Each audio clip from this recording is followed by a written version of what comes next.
30 round firing और दिल्ली में दहशत। जी हां, आपने सही सुना। देश की राजधानी में शुक्रवार शाम एक कारोबारी के घर पर यानी सरेआम एक साथ 30 राउंड फायरिंग हुई। जरा सोचिए, आप अपने घर में शांति से बैठे हो आप और बाहर कुछ अनजान बदमाश आकर ताबड़तोड़ गोलियां चलाने लगे तो आपका क्या हाल होगा। आपके परिवार वालों में डर के मारे वो कांप उठेंगे। और ऐसा ही कुछ दिल्ली के रोहिणी में भी हुआ।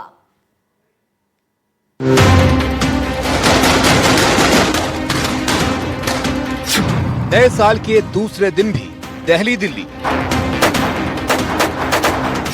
कारोबारी के घर पर 30 राउंड फायरिंग। बाइक सवार बदमाशों ने की ताबड़तोड़ फायरिंग। एक नहीं, दो नहीं, तीन नहीं, बल्कि पूरे 30 राउंड फायरिंग देश की राजधानी में हुई।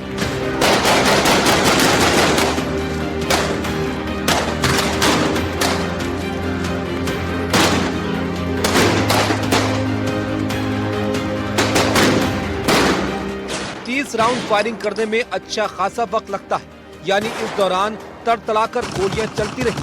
आसपास के लोगों ने भी सुना। कई लोगों को तो लगा कि आतिशबाजी हो रही है।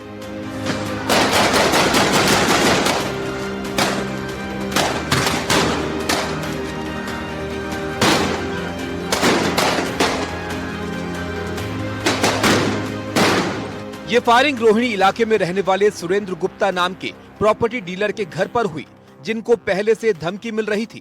उनके घर के बाहर किसी और शख्स की गाड़ी खड़ी थी। बदमाशों को लगा कि वो गाड़ी सुरेंद्र की है, इसलिए गाड़ी को निशाना बनाया गया।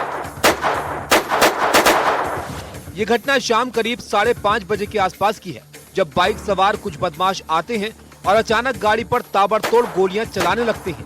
इस बीच घर में बैठे सुरेंद्र को गोलियों की आवाज भी आती है। जैसे ही वो बाहर देखते हैं तो उनके होश उड़ जाते हैं। बाइक सवार बदमाश गाड़ी पर गोलियां बरसा रहे थे। उनमें न किसी तरह की झिझक थी और न ही कानून का कोई डर।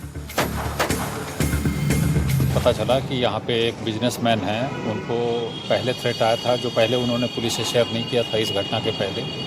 तो उन्हीं को टारगेट करके उनको डराने के लिए फायरिंग की गई थी।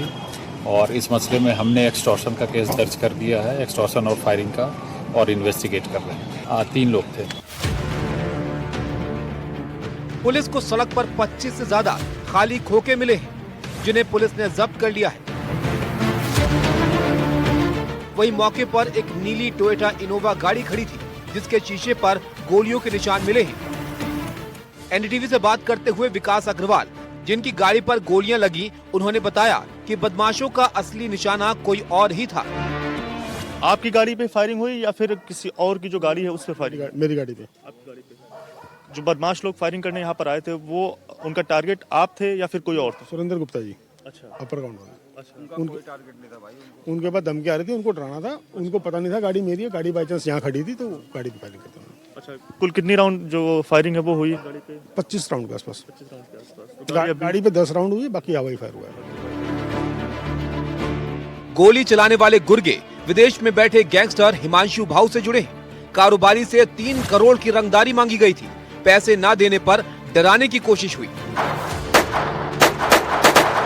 इस वक्त हम मौजूद हैं रोहिणी के सेक्टर 24 के इलाके में, जहां कल शाम तकरीबन 5:30 बजे के आसपास जो है ताबड़तोड़ गोलियों की बरसात की जाती है। तकरीबन 25 से 30 राउंड जो है वो गोलियां फायर की जाती है। और ये गोली जो है फायर की जाती है, उसकी बड़ी वजह जो है वो एक एक्सटॉर्शन का रैकेट बताया जा रहा है। हम इस वक्त मौजूद हैं जिस घर के बाहर, अगर आप देखें तो यहाँ पर 2nd फ्लोर और 3rd फ्लोर पे जो ओनर रहते हैं इस घर के, वो एक जाने माने इस इलाके के बिजनेसमैन हैं। और उनको तकरीबन पिछले 4-5 रोज से लगातार जो है किसी इंटरनेशनल नंबर से कॉल आ रही थी और तकरीबन 3 करोड़ के आसपास के एक्सटॉर्शन की जो है वो मांग रखी गई थी। और उन्होंने जब देने से इस तरह के काम को इनकार कर दिया, तो उसके बाद कल शाम तकरीबन 5:30 बजे के आसपास एक बाइक से 3 सवार लोग आते हैं और इस तरफ से आते हैं, ये जो रास्ता है इसी तरफ से आते हैं और यहाँ पर पहुंचने के बाद ताबड़तोड़ गोलियां बरसाते हैं। यहाँ पर 2 गाड़ियां थी, एक इनोवा कार भी थी जिसको पुलिस ने, रोहिणी पुलिस के सेक्टर 24 की जो पुलिस की टीम है उसने सीज कर लिया है। उस पे सामने से फायरिंग की गई थी। उसके अलावा अगर आप देखें ये जो पीछे का विंडशील्ड है ये पूरी तरीके से टूट चुका है, इस पे भी गोलियों की जो बौछार है, बरसात है, वो भी की गई।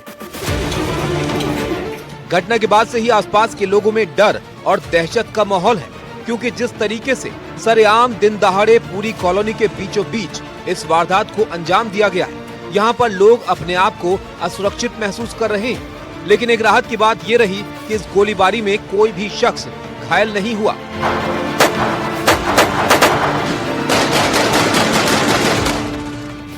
Bureau report, NDTV India.